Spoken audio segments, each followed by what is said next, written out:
Nahatratra 530 ny isan'ny raharaha ny fandraiky na ihany koa raharaha famitsim-bola mivantana tratehiky ny samifinina tamin'ny taona 2024. Famitsim-bola izay tafakatra hatramin'ny 7.5 miliara ariary mahery ary miainga avy amin'ny fanondranana tsokosoko ara-pirenena ny akamarony.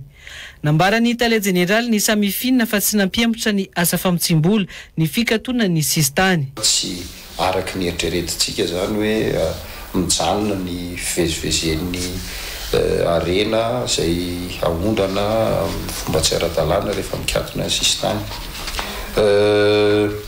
Ekipony tany na vokatra hafa zany izay fanondrana dia iny vokatra izay no fotsiana zany hoe na ampiajanona ny ivelany janona ny ivelany zany ka mba ahafahan'ilay olona misitraka azy rehefa tonga ny fotoana na avadika ovana endrika zany hoe hividianana entana fanafatra indray dia averina miditra eto Madagasikara. Samy voakasiky ny asa famitsim-bola na ny mpandraharaha tsy miankina na ny tompona ndraiky mpanjakana ambony eto amin'ny firenena hoy ny Italia General ny samifinina. Fomba famitsim-bola manko mampiasa olona ianao zany toy ny hoe endrika ivelany na mampiasa ihany koa orinasa.